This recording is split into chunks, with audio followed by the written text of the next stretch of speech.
My YouTube channel Seenu geography classes. देखिए यहाँ हम कंटिन्यू कर रहे हैं 11th क्लास की एनसीईआरटी की ज्योग्राफी बुक भौतिक भूगोल के मूल सिद्धांत यानी फंडामेंटल्स ऑफ फिजिकल ज्योग्राफी। और इस बुक में हमारा चैप्टर चल रहा है first chapter geography as a discipline यानी भूगोल एक विषय के रूप में। इसके फर्स्ट 3 पार्ट हमने कर लिए हैं, वो आपको डिस्क्रिप्शन बॉक्स में मिल जाएंगे।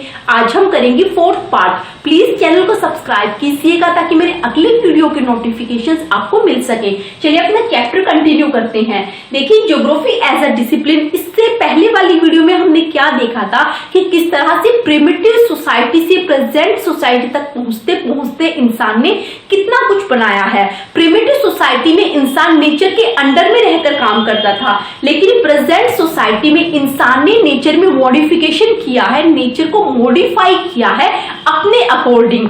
देखिए और उससे आगे इसमें क्या बताया है कि भौतिक पर्यावरण और मानव के अनोन क्रिया को एक कवि ने मानव और ईश्वर के बीच निम्न वार्तालाप के माध्यम से व्यक्त किया है।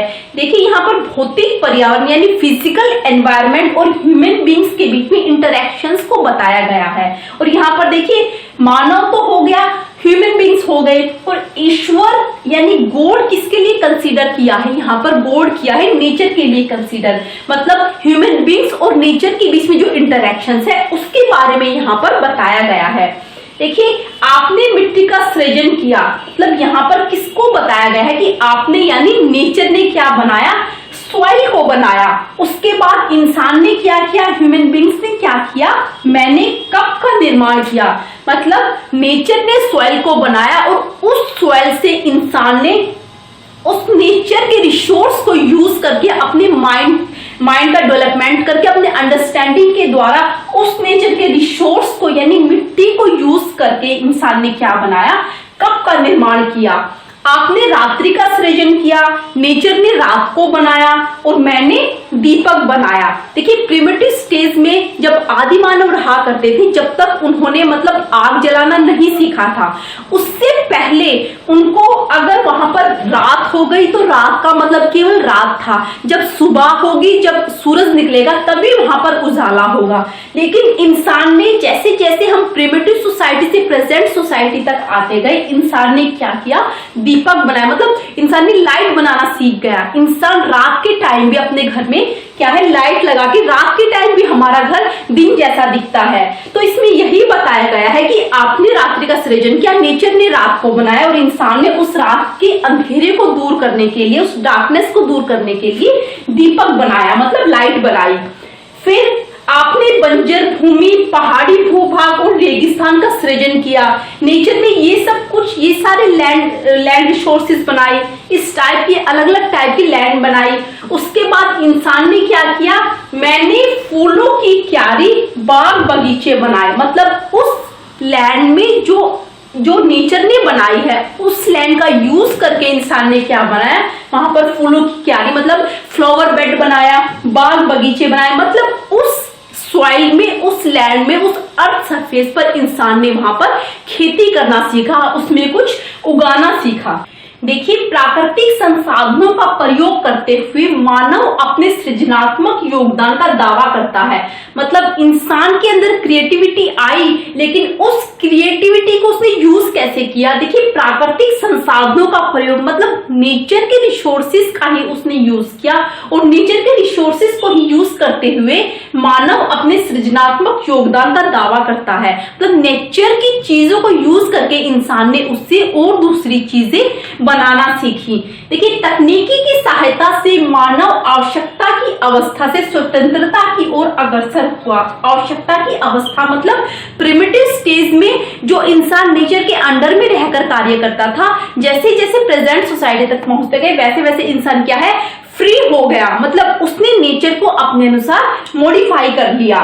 इस प्रकार हमें मानवीकृत प्रकृति और प्रकृति प्रभावित मानव के दर्शन होते हैं। देखिए ये लाइन, इस लाइन में क्या बताया गया है कि इस तरह से हमें मानवीकृत प्रकृति यानी ह्यूमनाइज्ड नेचर और नेचुरलाइज्ड ह्यूमन के दर्शन होते हैं।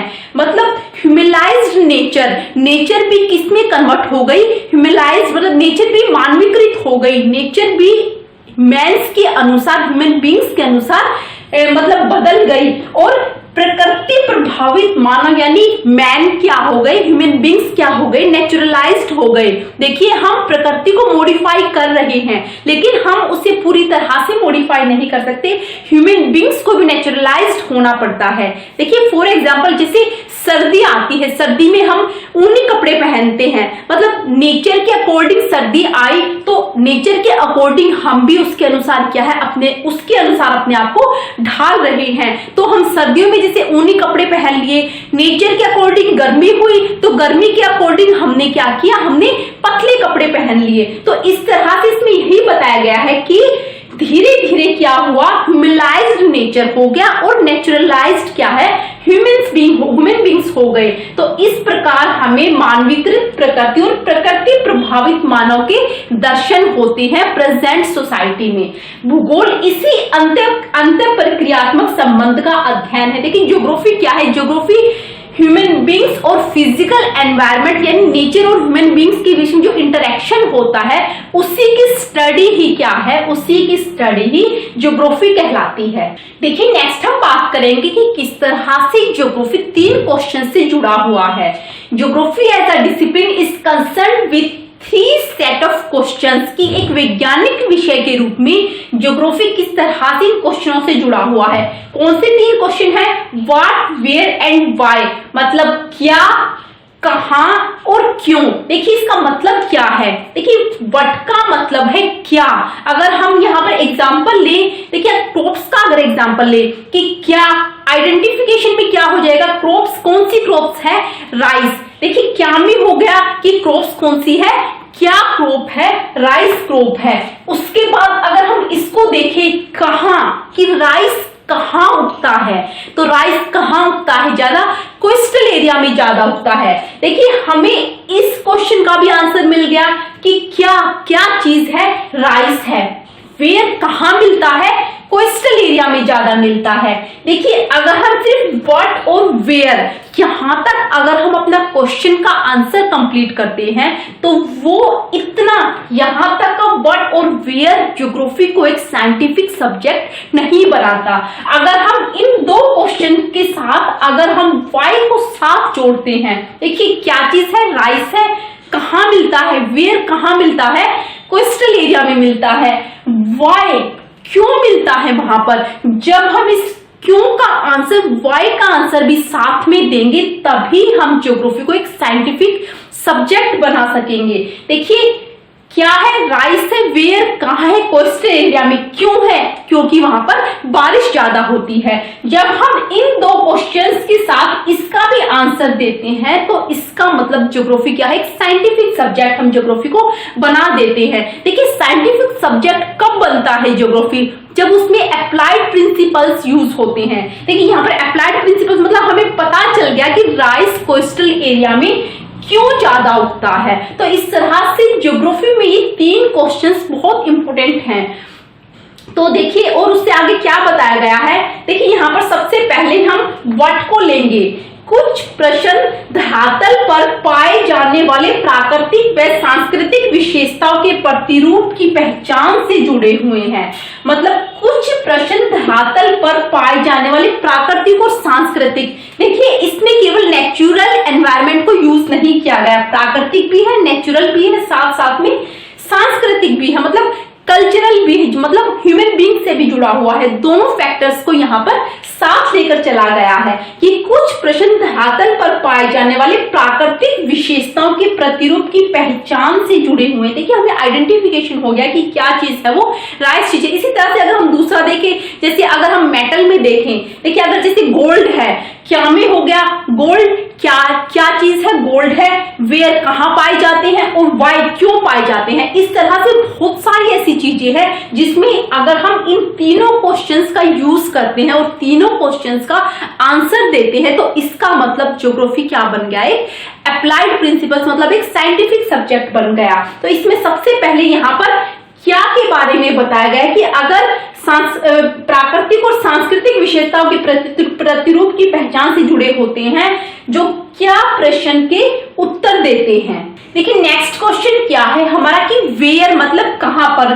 कुछ प्रश्न पृथ्वी पर भौतिक सांस्कृतिक तत्वों के वितरण से संबंधित होते हैं। वितरण मतलब डिस्ट्रीब्यूशन। देखिए जो व्हाट का क्वेश्चन था हमारा, क्या का क्वेश्चन था, वो किससे जुड़ा हुआ था, वो आइडेंटिफिकेशन से जुड़ा हुआ था कि क्या चीज है। और वेयर का क्वेश्चन किससे जुड़ा हुआ है, डिस्ट्रीब्यूशन से जुड़ा हुआ है कि कहां पर चीजें हैं। जो कहां प्रश्न से संबंध होते हैं। देखिए वेयर में हम सिर्फ डिस्ट्रीब्यूशन देखेंगे कि कौन सी चीज कहां पर फैली हुई है। देखिए सब मिलाकर उक्त दोनों प्रश्नों में प्राकृतिक और सांस्कृतिक तत्वों के वितरण व स्थिति को ध्यान में रखा गया है। मतलब what features and where located, यानी स्थिति को और उसके डिस्ट्रीब्यूशन को ध्यान में रखा गया है व्हाट और वेयर के क्वेश्चन में। इन दोनों प्रश्नों में तीसरे प्रश्न यानी वाई के जुड़ने तक भूगोल एक वैज्ञानिक विषय नहीं बन सका। देखिए जब तक, जैसे मैंने आपको पहले बताया था कि व्हाट एंड वेयर, अगर हम इन दो क्वेश्चन तक ही सीमित रहते हैं तब तक हम ज्योग्राफी को एक साइंटिफिक सब्जेक्ट नहीं बना सकते। तो इस स्लाइड में यही बताया गया कि इन दोनों प्रश्नों, कौन से दोनों प्रश्न यानी व्हाट और वेयर, इन दोनों प्रश्नों में तीसरे प्रश्न जो वाई का है कि जुड़ने तक भूगोल एक वैज्ञानिक विषय नहीं बन सका। मतलब वाई को अगर हम साथ जोड़ेंगे व्हाट और वेयर की, तभी हम ज्योग्राफी को एक साइंटिफिक सब्जेक्ट बना सकेंगे। देखिए next and last question geography में आता है कि वाई, कि ये चीज, अगर कोई चीज यहाँ पर है तो क्यों है।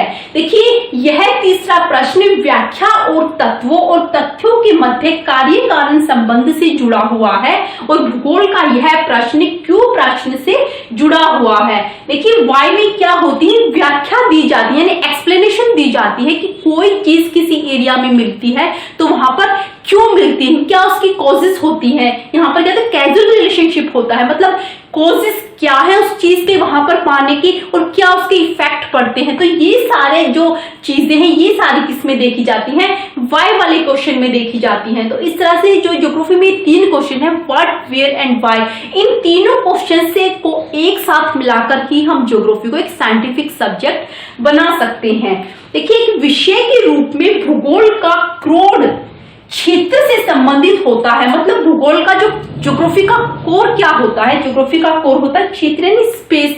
मतलब ज्योग्राफी में हम क्या देखते हैं, हम एरिया देखते हैं, कैसा एरिया है, कहां पर मतलब पहाड़ी है, पठारी है, मैदानी है। तो ये सारी चीजें किसमें आती हैं, ये सारी चीजें हम ज्योग्राफी में देखते हैं। तो एक विषय के रूप में भूगोल का कोर क्षेत्र से संबंधित है और स्थानिक विशेषता और गुणों का विवेचन करता है।